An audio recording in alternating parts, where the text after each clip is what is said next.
Hey guys, good evening and welcome to Devbhoomi career point. आशा करता हूँ आप सभी लोग स्वस्थ होंगे, काफ़ी अच्छी आपकी स्टडी चल रही होगी। तो देखिए दोस्तों, सामान्य हिंदी का एक महत्वपूर्ण टॉपिक डिस्कस करेंगे। बात करेंगे सामान्य हिंदी का एक बहुत ही महत्वपूर्ण टॉपिक जो कि आपके आने वाले एग्जाम जो कि 5 मार्च को कनिष्ठ सहायक का है और साथ ही आपका 9 अप्रैल का एग्जाम जो कि फॉरेस्ट गार्ड का होगा। उसमें सामान्य हिंदी के सिलेबस में आपको विराम चिन्ह से संबंधित जो टॉपिक है वो दिया गया है और यहाँ से क्वेश्चन हमेशा बनते हैं एग्जाम में दोस्तों कि दिया गया जो चिन्ह है किस प्रकार का चिन्ह है या चिन्ह की उपयोगिता से संबंधित प्रश्न आपके क्वेश्चन पेपर में डायरेक्ट आयोग बनाता है। तो उसके लिहाज से देखा जाए तो एक महत्वपूर्ण टॉपिक है। तो देखिए, आसान और सहज सरल भाषा में दोस्तों मैं आपको विराम चिन्ह अच्छे से यहाँ पे पढ़ा दूंगा और अच्छे से आप समझ भी पाएंगे और एग्जाम में इससे संबंधित कोई भी प्रश्न अब आपका गलत नहीं होगा। ठीक है, बाकी दोस्तों जो चैनल पे जनरल साइंस की प्लेलिस्ट है उसको आप देख लेना, उसमें साइंस के बहुत से बेहतरीन क्वेश्चन दिए हुए हैं। प्रैक्टिस सेट में इस बार आपको दे नहीं पाया था कनिष्ठ सहायक के एग्जाम से पहले यूट्यूब वाले, वैसे तो हमारी चल रही है एप्लीकेशन स्टोर पे। यूट्यूब पर जैसे मैंने दिया था पटवारी से पहले, वो दे नहीं पाया क्योंकि बहुत बिजी शेड्यूल चल रहा है, कुछ व्यक्तिगत निजी कारणों से मैं बहुत व्यस्त हूँ आजकल। ठीक है, तो मैं आप सभी से माफी चाहता हूँ। बस टॉपिक अभी टाइम मिलता है तो हम आपके लिए लेके आते रहते हैं। अब बाकी देखिए, विराम चिन्ह टॉपिक को शुरू करने से पहले दोस्तों आप सभी लोगों के लिए एक अच्छी न्यूज़ है। आज के न्यूज़पेपर में न्यूज़ आपने देख ली होगी, आयोग अब हर साल आयोजित करवाएगा पीसीएस परीक्षा। तो देखिए दोस्तों, एक अच्छी न्यूज़ है। साथ ही एक थोड़ा यहाँ पे उड़ते उड़ते न्यूज़ आ रही है कि इस बार पैटर्न चेंज हो सकता है। जो 2023 का उत्तराखंड पीसीएस का फॉर्म आएगा, अब ये देखने वाली बात होगी कि ये उत्तराखंड पीसीएस का जब नोटिफिकेशन रिलीज होता है कि आयोग और जो कार्मिक विभाग है वो संस्तुति या उसमें आज्ञा देता है, नहीं देखने वाली बात है। ठीक है, वैसे तो जो अभी उत्तराखंड पीसीएस का मेंस का सिलेबस है उसमें थोड़ा हम देखते हैं कि जो लास्ट पेपर होता है आपका एप्टीट्यूड एंड एथिक्स वाला, उसमें थोड़ा डिफिकल्टी आती है स्टूडेंट की। अदरवाइज जो पूरा पैटर्न है उसका मेंस का वो बहुत अच्छा पैटर्न है। ठीक है, बट अगर यूपीएससी की तरह पैटर्न इसमें चेंज होता है तो थोड़ा यहाँ पर चैलेंजेस बढ़ जाएंगे हमारे अभ्यर्थियों को, क्योंकि यूपीएससी का जो पैटर्न है वो थोड़ा अलग टाइप का है। बाकी इस बार की जो हमारी पीसीएस परीक्षा हुई दोस्तों, इसमें से 5,000 5,500 बच्चों में से केवल 4,000 इतनों ने ही हिस्सा लिया था इसमें। और इसमें आपको पता है दोस्तों टोटल इसमें 318 पोस्ट हैं, यानी कि इसमें 318 पोस्ट के सापेक्ष दोस्तों आपको आई थिंक 4 टाइम इसमें आपके या 3 टाइम कैंडिडेट्स बुलाए जाएंगे इंटरव्यू के लिए। तो काफ़ी अच्छी अपॉर्चुनिटी है। उसके अलावा देखिए, आयोग ने यह भी बोला है कि अप्रैल तक 4 भर्ती परीक्षाएं हो जाएंगी। 5 मार्च को आपका कनिष्ठ सहायक का एग्जाम होगा और इसके अलावा आपका 9 अप्रैल को दोस्तों जो आपका फॉरेस्ट गार्ड का एग्जाम होने वाला है, बहुत बड़ा एग्जाम है। इसमें देखिए 2,06,431 अभ्यर्थी भाग लेंगे। देखिए अब कितना बड़ा एग्जाम है ये। उसके अलावा 23 अप्रैल को सहायक लेखाकार की परीक्षा होगी। साथ ही आपका देखिए सिविल जज की जो प्रारंभिक परीक्षा होगी उसका नोटिफिकेशन आई थिंक 1-2 दिन में आ जाएगा। पीसीएस जे जिसको हम बोलते हैं, उसकी प्रारंभिक परीक्षा भी 30 अप्रैल को हो जाएगी, ऐसा आयोग बोल रहा है। ठीक है, तो आयोग लगातार अपना काम कर रहा है दोस्तों, तो आप लोग बिल्कुल तैयार रहें। एग्जाम किसी भी टाइम हो सकता है, तो आपकी तैयारी कम नहीं होनी चाहिए। बाकी एक आज की करंट न्यूज भी थी, उत्तराखंड के 2 ग्राम प्रधानों को राष्ट्रीय पुरस्कार से सम्मानित किया गया है। तो जो स्वच्छ सुजल शक्ति सम्मान है इसके लिए चुनी गई है हमारी देहरादून जिले की निकिता चौहान जी और बागेश्वर जिले की कविता देवी जी।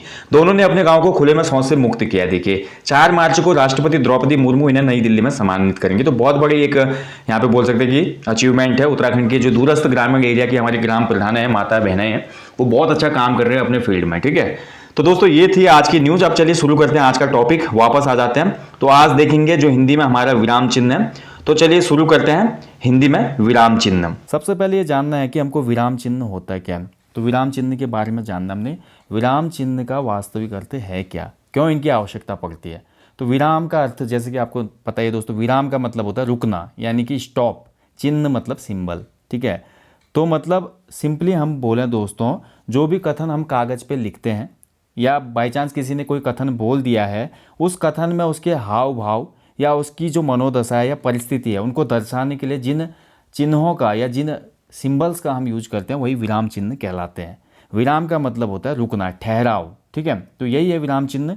अलग अलग यहाँ पे देखिए सिचुएशन के आधार पर विराम चिन्ह अलग अलग उपयोग किए जाते हैं हिंदी में। अब हम जानेंगे तभी समझ में अच्छे से आएगा। ठीक है, अब विराम चिन्ह के उपयोग का क्या फ़ायदा है, फिर अगर विराम चिन्हों को हम यूज करते हैं तो उसका क्या फ़ायदा है। ठीक है, विराम चिन्ह के प्रयोग से दोस्तों संप्रेषण और अर्थ ग्रहण की प्रक्रिया सरल हो जाती है।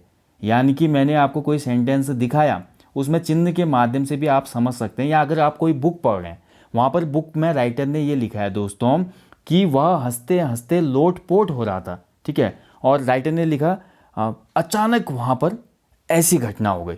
तो वहाँ पर देखिए सिंबलाइजेशन होता है, मतलब एक प्रतीक चिन्ह वहाँ पर लगाया जाता है। ठीक है, उससे क्या होता है कि हम लेखक की मनोदशा समझ सकते हैं कि लेखक आखिर हमें क्या बताना चाह रहा है उन पंक्तियों में। तो ये उपयोगिता होते हैं विराम चिन्हों की, जो आप जानेंगे अभी। तो कुल मिलाकर विराम चिन्हों के प्रयोग से लेखक की मनोदशा, तत्कालीन परिस्थिति और विभिन्न पत्रों की भावनाओं का बोध होता है। कोई पत्र वगैरह भी हमें आया है तो हम समझ जाएंगे उसमें क्या लिखने की चेष्टा की गई है, ठीक है। तो ये विराम चिन्ह की एक संक्षिप्त सी डेफिनेशन है दोस्तों। अब देखते हैं कि हिंदी में प्रयुक्त होने वाले जो मुख्यतः विराम चिन्ह है वो कौन कौन से हैं। जैसा कि मैं आपको बता चुका हूँ, इनकी कोई एक निश्चित संख्या नहीं है। बहुत से किताबों में दिया गया 12 हैं, कहीं पे 11 हैं, कहीं पे 10, ठीक है, लेकिन ऐसा कुछ नहीं है, अलग अलग संख्या बताई गई इनकी। तो हम देखेंगे वो कौन कौन से हैं। ऐसा क्वेश्चन नहीं बनेगा कि कितने विराम चिन्ह हैं, क्योंकि इसमें अलग अलग विद्वानों में अपवाद है दोस्तों, ठीक है। तो सबसे पहले आते हैं दोस्तों पूर्ण विराम, ठीक है। पूर्ण विराम यानी कि फुल स्टॉप, अंग्रेजी में इसी को फुल स्टॉप बोलते हैं दोस्तों।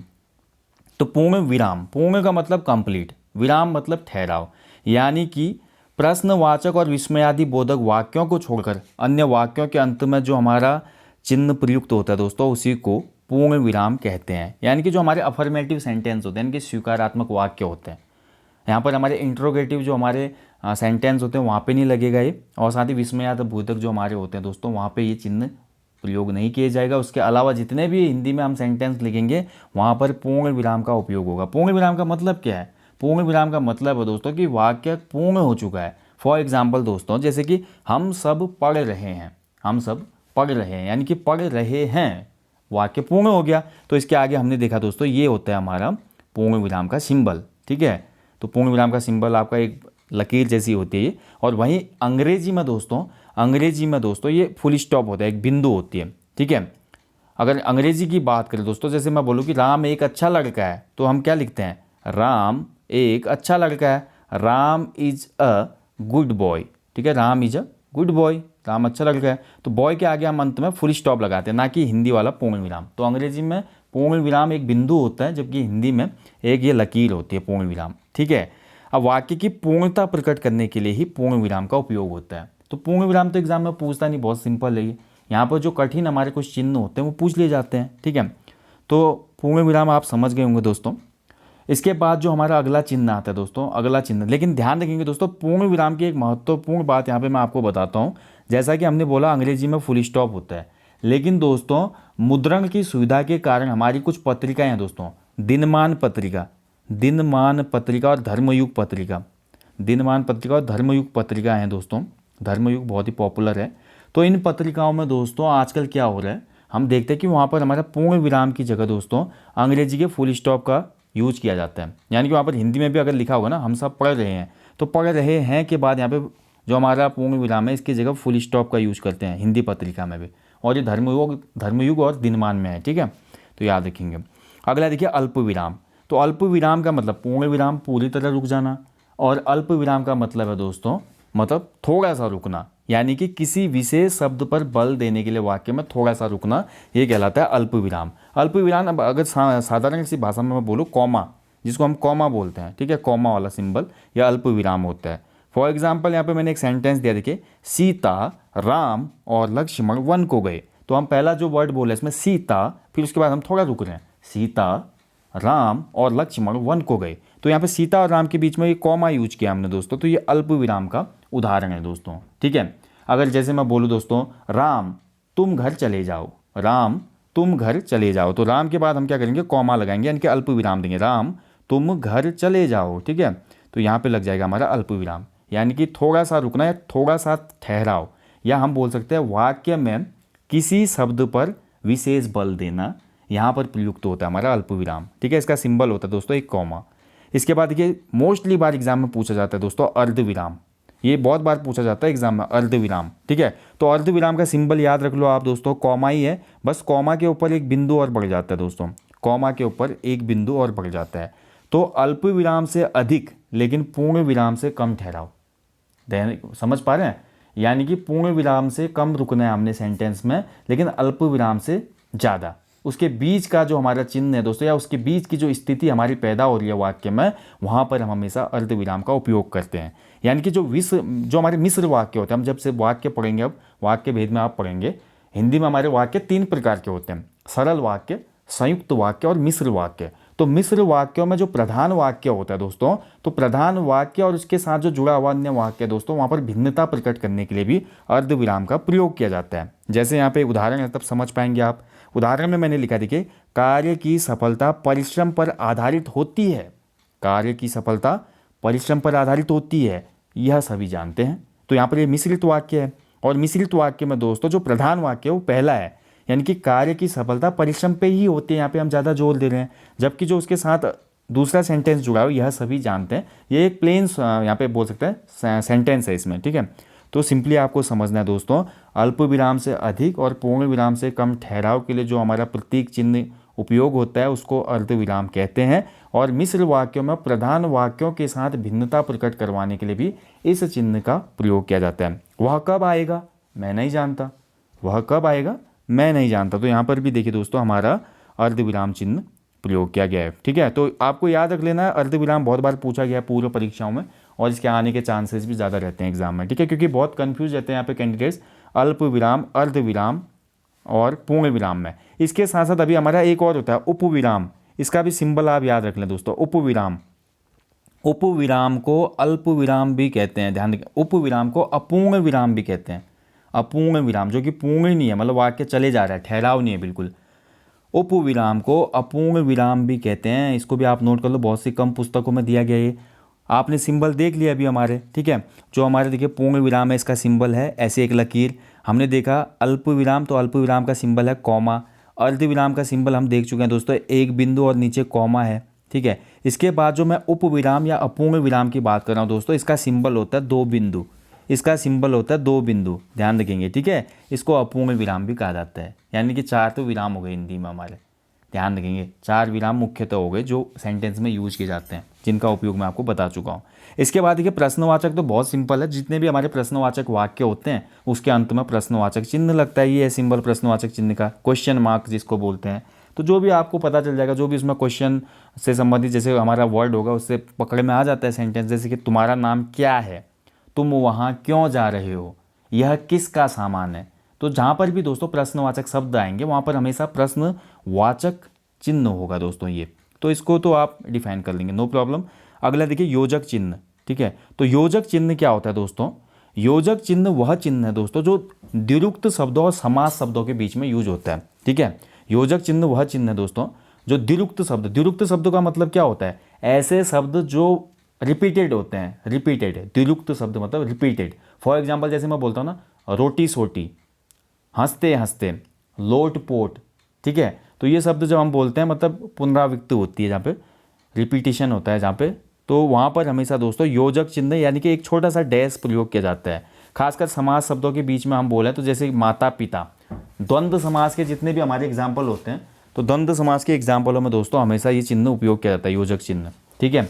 जैसे लाभ हानि, माता पिता, दिन रात, वहाँ पे हमेशा आपको ये चिन्ह जो दिखेगा बीच में, ये योजक चिन्ह है दोस्तों। और योजक चिन्ह से थोड़ा बड़ा होता है दोस्तों निर्देशक चिन्ह। योजक चिन्ह से थोड़ा बड़ा होता है निर्देशक चिन्ह, ठीक है। निर्देशक चिन्ह अलग चीज़ है। अभी निर्देशक चिन्ह को रेखिका भी कहा जाता है, निर्देशक चिन्ह को रेखिका भी कहा जाता है। समझ पाए ना? योजक चिन्ह में छोटा डैश हम उपयोग करते हैं, जैसे कि मैं माता पिता लिखूँ, छोटा डैश होगा, ठीक है। और वहीं दोस्तों अगर निर्देशक चिन्ह की बात कर रहे हैं तो निर्देशक चिन्ह में क्या होता है, डैश थोड़ा लंबा हो जाता है, डैश थोड़ा लंबा हो जाता है। यानी कि जब हम कोई उदाहरण देने के लिए करते हैं दोस्तों, तो उदाहरण देने के लिए इसका हम प्रयोग करते हैं, ठीक है। इसके बाद हमारा अगला चिन्ह है दोस्तों उद्धरण चिन्ह। उद्धरण चिन्ह दोस्तों जिसको हम बोलते हैं इन्वर्टेड कॉमा, ठीक है। और सिंगल भी होता है, इन्वर्टेड सिंगल कॉमा और डबल कॉमा, ठीक है।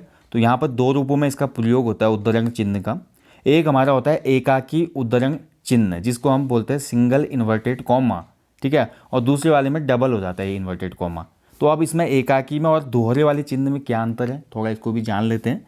तो एकाकी जो चिन्ह होता है दोस्तों सिंगल इन्वर्टेड कॉमा, ये किसी शब्द की विशिष्टता, किसी शीर्षक को, किसी लेख को, कविता को या किसी पुस्तक के शीर्षक को दर्शाने के लिए उपयोग किया जाता है। जैसे कि मैं बोलूँ कि रामधारी सिंह दिनकर महान कवि थे, यानी कि रामधारी जो हमारे कवि थे रामधारी सिंह, वो दिनकर उनका उपनाम था ना, तो ये एक महान कवि थे। अब तो यहाँ पे जो दिनकर शब्द है दोस्तों ये विशिष्टता दर्शा रहा है इस सेंटेंस की, यानी कि रामधारी सिंह का विशिष्टता, यानी कि उनका एक प्रसिद्ध उपनाम है ये।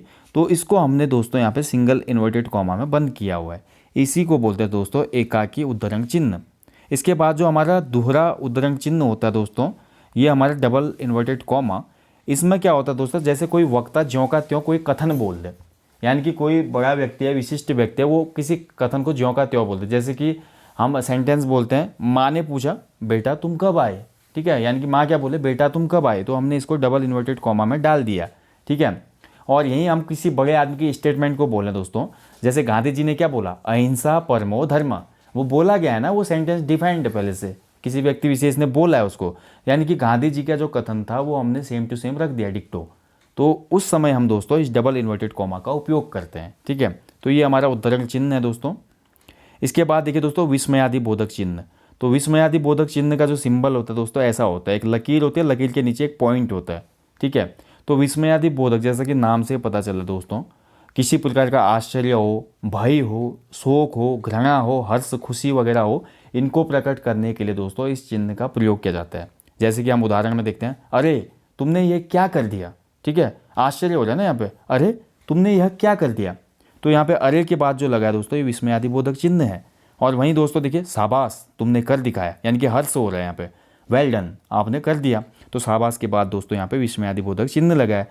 इसी के साथ साथ देखिए दोस्तों, बहुत हाय राम बोलते हैं, शोक शोक हो रहा है ना, हाय राम वह मर गया, ठीक है, तो वहाँ पर हमारा क्या होगा, विस्मयादि बोधक चिन्ह उपयोग होगा। ऐसे ही दोस्तों भय हो गया, घृणा हो गया, ऐसे सेंटेंसेस को भी जब हम लिखते हैं तो वहाँ पर इस चिन्ह का प्रयोग किया जाता है। तो विस्मयादि बोधक चिन्ह का जो हम देख सकते हैं प्रतीक चिन्ह है, वो एक लकीर और एक बिंदु है दोस्तों, ठीक है। चलिए अब अगला देखते हैं कोष्टक। तो कोष्टक जो है ब्रैकेट, तो कोष्टक दोस्तों किसी कथन को स्पष्ट करने के लिए प्रयोग किया जाता है। यानी कि हम कोई कथन लिख रहे हैं और कथन पता हमें प्रतीत हो रहा है कि थोड़ा जटिल है, और तो उस कथन को थोड़ा मैं सरल बनाने के लिए कोष्टक का उपयोग कर दूंगा वहाँ पे। जैसे मैं बोलूँ, नेताजी ने आज़ाद हिंद फौज का गठन किया, नेताजी ने आज़ाद हिंद फौज का गठन किया। बहुत लोगों को पता नहीं होगा कौन है नेताजी, ठीक है, तो मैंने नेताजी के आगे ब्रैकेट लगाकर दोस्तों उस नेताजी को डिफाइन कर लिया, यानी कि नेताजी कौन है यहाँ पे, सुभाष चंद्र बोस है।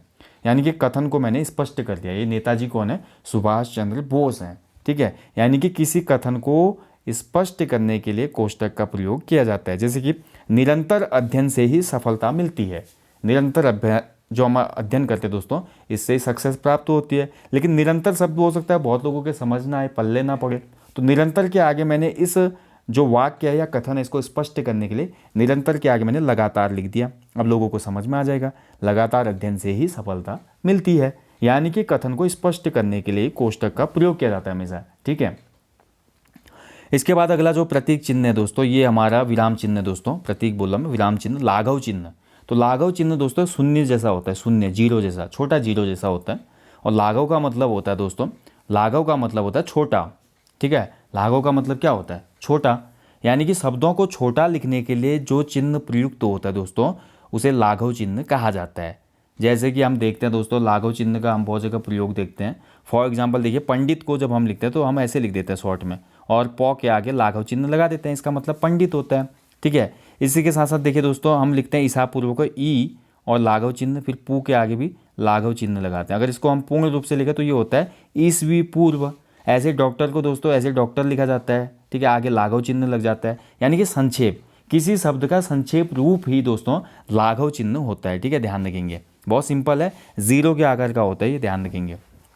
इसके बाद देखिए दोस्तों, हंस पद होता है, ठीक है। हंस पद को दोस्तों त्रुटि विराम भी कहा जाता है, हंस पद को त्रुटि विराम भी कहा जाता है, क्योंकि वाक्य की अगर कोई त्रुटि हो गई है वाक्य में, तो त्रुटि को सुधारने के लिए ही इस विराम चिन्ह को प्रयोग किया जाता है, ठीक है। तो त्रुटि विराम किसको कहा जाता है, हंस पद को, ध्यान रखेंगे, ठीक है। तो वाक्य पर वाक्य, अगर कोई वाक्य लिख रहा हूँ मैं, कोई सेंटेंस लिख रहा हूँ दोस्तों, और उस सेंटेंस को लिखते लिखते मेरे से कोई शब्द छूट गया, तो उस शब्द को दिखाने के लिए या लिखने के लिए मैं दोस्तों इस हंस पद या त्रुटि विराम का प्रयोग करूँगा। जैसे कि मैंने लिखा, तुम बाहर आओगे कि नहीं, ठीक है, लेकिन अब यहाँ पे मैं अब लिखना भूल गया था, तुम बाहर आओगे कि नहीं, तो यहाँ पे अब लिखना मैं भूल गया था तुम और बाहर के बीच में, तो मैंने क्या किया, तुम और बाहर के बीच में यह हंस पद प्रयोग कर लिया ये, और यहाँ पर अब मैंने ऊपर लिख लिया। तो इस तरह से वाक्य लिखते समय कोई भी अगर अक्षर छूट जाता है या कोई भी शब्द छूट जाता है, तो वहाँ पर हम इस हंस पद या त्रुटि विराम, जो हमारा विराम चिन्ह है, इसको प्रयोग करके छूटा हुआ शब्द या अक्षर लिख सकते हैं दोस्तों, ठीक है। तो ये हमारा हंस पद या त्रुटि विराम। इसके बाद देखिए दोस्तों विवरण चिन्ह। तो किसी भी चीज़ का हम विवरण देते हैं जब, तो यहाँ पे विवरण चिन्ह प्रयोग किया जाता है। ठीक है, जैसे कि निम्न पुस्तकें भिजवा दें। ठीक है, जैसे कि हम बोलते हैं संज्ञा के निम्नलिखित भेद हैं, उसके बाद विवरण चिन्ह, विवरण दे रहे हैं ना हम किसी भी चीज़ का। ठीक है, मतलब किसी भी चीज़ का या किसी भी विशेष चीज़ का विवरण जब हम देते हैं वहीं पर विवरण चिन्ह प्रयोग किया जाता है। 2 बिंदु होते हैं और फिर डैश होता है, 2 बिंदु और डैश होता है। ठीक है, ये विवरण चिन्ह है। अभी देखिए विवरण चिन्ह का जैसा ही एक चिन्ह और होता है जो हमें थोड़ा कन्फ्यूज करता है। ठीक है, विवरण चिन्ह का जैसा ही हमारा एक चिन्ह और होता है दोस्तों जो हमें थोड़ा कन्फ्यूज करता है, जिसको पाद बिंदु कहा जाता है। पाद बिंदु या पाद विराम चिन्ह, पाद बिंदु या पाद विराम चिन्ह बुलाता है। देखिए विवरण चिन्ह में कैसा हो रहा है, आगे से 2 बिंदु लग रहे हैं और फिर हमारा डैश यहाँ हो रहा है। लेकिन जो पाद विराम या पाद बिंदु होता है दोस्तों, ये भाग जैसा होता है, भागा, जो हमारा भाग हम यूज करते हैं ना, भाग का सिंबल, बिल्कुल बीचों बीच बराबर में बिंदु लगे होंगे डैश के। ठीक है, तो ये अंतर होता है विवरण चिन्ह और इसमें, थोड़ा इसको समझिएगा आप। ठीक है, इसके बाद देखिए तुल्यता सूचक चिन्ह होता है दोस्तों। तुल्यता सूचक, जैसे कि तुल्यता यानी कि तुलना हो रही है, कंपैरिजन, तो समानता प्रकट करने के लिए, यानी कि जो वर्ड हमको दिया गया है दोस्तों उसी का सिमिलर मीनिंग आगे होगा। जैसे कि साक्षात्कार, तो साक्षात्कार क्या होता है, साक्षात्कार का मतलब होता है प्रत्यक्ष दर्शन। साक्षात्कार का मतलब होता है प्रत्यक्ष दर्शन। तो मैंने आपको साक्षात्कार के आगे प्रत्यक्ष दर्शन लिख दिया और बीच में हमारा तुल्यता सूचक, यानी कि जो हमारा इक्वल वाला सिंबल होता है, इंग्लिश में भी हम यूज़ करते हैं इसको। ठीक है, मैथ में भी यूज होता है। तो बराबर का जो चिन्ह होता है इसको हम उपयोग करते हैं। बराबर के चिन्ह को ही तुल्यता सूचक चिन्ह कहा जाता है। ठीक है, ध्यान रखेंगे। तो ये तुल्यता सूचक हो गया। तो ये तो हो गई हिंदी में हमारे जो भी महत्वपूर्ण चिन्ह प्रयोग, टॉपिक समाप्त होता है। तो दोस्तों यहीं पे समाप्त करेंगे आज का टॉपिक, सामान्य हिंदी विराम चिन्ह। तो वेरी इंपॉर्टेंट टॉपिक था दोस्तों ये आज का, और अच्छे से आपकी समझ में भी आया होगा, मैं आशा करता हूं। बाकी देखिए 5 मार्च को आपका एग्जाम है दोस्तों। अब ज्यादा कुछ भी एक्स्ट्रा पढ़ने की कोशिश ना करें, बस अपने जो आपके अपने नोट्स है, की पॉइंट्स है, उनको अगर आप रिविजन करते हैं तो वो बेहतर होगा। बाकी ज़्यादा बर्डन लेने की कोशिश ना करें। ठीक है, और अच्छे से एग्जाम देने जाएं, आराम से कोई भी एग्जाम क्रैक हो सकता है। बस आपके अंदर का कॉन्फिडेंस, आपकी जो मेहनत है और आपका दिन होना चाहिए, यही वनडे एग्जाम मांगता है दोस्तों। आप आसानी से कोई भी एग्जाम क्लियर कर सकते हैं। आपकी मेहनत एक ना एक दिन, बोलता हूं ना मैं हमेशा, अगर आप जिंदगी में चलते रहेंगे, एक क्षेत्र में मेहनत करेंगे तो आउटपुट एक दिन निकल जाता है। तो बिल्कुल भी घबराए ना, किसी भी एग्जाम से ना डरें, क्योंकि ये एक छोटा सा एक हिस्सा है जिंदगी का। गवर्नमेंट जॉब आपके जीवन को सर्वाइव करेगी, लेकिन आपकी जीवन स्वयं में ही एक परीक्षा है, जहां पर बहुत से मोड़ आएंगे, बहुत से चैलेंजेस आएंगे। आप उनसे कैसे रिकवर करते हैं, ये आपकी अपनी शैली होगी या आपकी अपनी प्रतिभा है। ठीक है, तो अपने जीवन को कभी भी बहुत बड़ा जोड़ कर ना देखें सरकारी नौकरी से या अन्य एग्जाम से। ये पार्ट ऑफ लाइफ है। ठीक है, और इसको क्रैक करके अपने जीवन को व्यवस्थित करना आर्ट ऑफ लाइफ है। ये दोनों चीज आपकी बैलेंस होनी चाहिए। चलिए, आपको जल्दी मिलेंगे। जाने से पहले हमेशा की तरह अपने जीवन में कम से कम एक पेड़ जरूर लगाएं और लोगों को भी इसके लिए अवेयर करें। और जहां भी आप घूमने जाते हैं वहां पे स्वच्छता का ध्यान रखें, घर के आसपास भी स्वच्छता का ध्यान रखें। बाकी देखिए दोस्तों, अभी भी किसी को अगर प्रैक्टिस सेट लगाने हैं कनिष्ठ सहायक एग्जाम 5 मार्च के लिए, तो इस वीडियो के डिस्क्रिप्शन बॉक्स में हमारी एप्लीकेशन का लिंक दिया हुआ है। आप एप्लीकेशन स्टोर पे जाके ग्रुप सी कनिष्ठ सहायक के नए पैटर्न पे 10 फुल लेंथ प्रैक्टिस सेट है, उनको अटेम्प्ट कर सकते हैं। मात्र 49 के हूं, अगर आप अटेम्प्ट करना चाहते हैं तो अभी भी कर सकते हैं। So guys, thank you for watching. जल्दी मिलेंगे, अपना ध्यान रखिएगा। जय हिंद, जय देवभूमि, शुभ रात्रि।